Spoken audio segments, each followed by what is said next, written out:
Hi and welcome to my May update. It's now the end of the month, so it's only going to be a very quick update.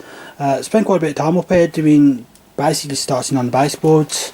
So what I've done is I've just laid wooden framing and now starting to put the plywood on top.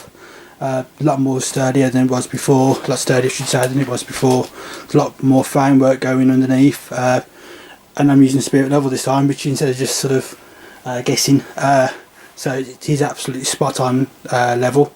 The frame's actually strong enough for me to actually sit on top of the frame now, so I can so that makes it a lot sturdier. This is the bottom level, so this is where the footer yard's going to go on this side, and then where that piece of chipboard is on top. That just gives you an idea where the actual scenic area of the layout's going to be and that sort of height. So I've got to bring the track up, so start to do the 4-track incline on this side. That's going to work its way up, work its way around the back, come around the back of there, and I'm going to bring it up to this level here. So that's a really quick update.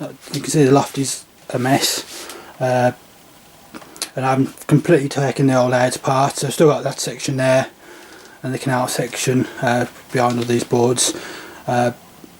I'm keeping these bits of track on here for now, just to so I've got a bit of a guideline for when I do the station area, where I want the tracks to be on the upper boards.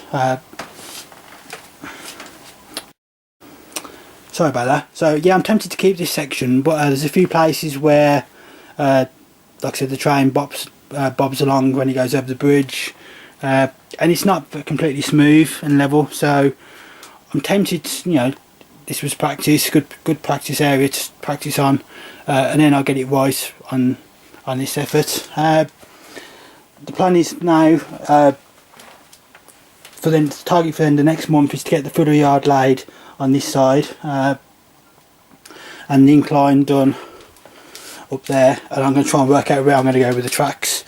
I'm still playing with that at the moment because I haven't got a massive amount of space, but I've got a good idea what I want to do, so hopefully that will work out. But I just want to see how long the footer yard's going to be, because I've got to get the turn in that way to come around this way and to meet up with this board on this side. But yeah, I'm pleased with the progress so far. Like I said, I'm doing a far better job than I did last time.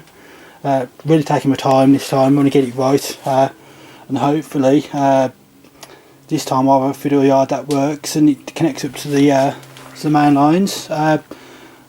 If I can get the track to come out of that corner there, that should give me a slightly bigger station area, a bigger one for the station area for the main line, because I want to try and get, if I can, I want a station that's big enough to take my 7-car HST, and I want to, if I can run locos with 8 carriages, 7 and 8 carriages would be, that's the plan really. This is 70 centimetres wide, the footer yard, so I should be able to take the 2 tracks there, and it should be able to hopefully take between either 4 or 5 lines per track for the footer yard. So that'd be the 2 inner lines would be the footer yard on this side. I'm going to repeat the same process on the other side of the layout on this side eventually when I get round to it, and I'll have the same configuration of the footer yard and double main line running round, but it would be the opposite to this. So these 2 tracks here will be, the footer yard will be on the other side of the layout, and these 2 lines here, the footer yard will be, those 2 there will be on this side.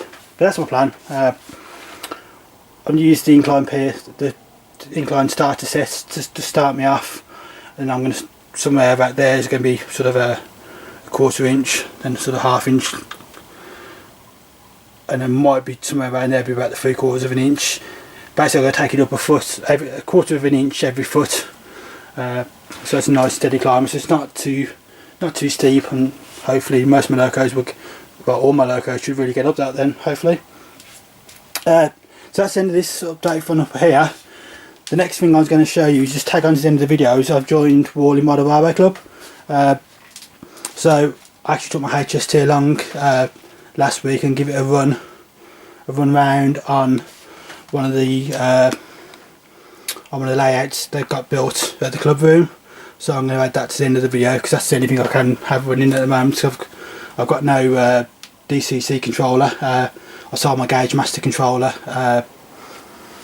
this month, and hopefully next month or middle of next month I'm going to go and buy myself an ECOS, and I'm going to start buying some point motors. I've got a load of points, so I've got some short radius Pico points for here to go on the fiddle yard. I've got 10 of each, 10 left, 10 right, so that should be enough to get me started. I'll also be ordering hopefully some point motors and seat point motors, and I get those, have a crack at wiring those in, and we'll go from there. So the next video you'll see now is my new HST running on Worley Club Room. See you soon, bye.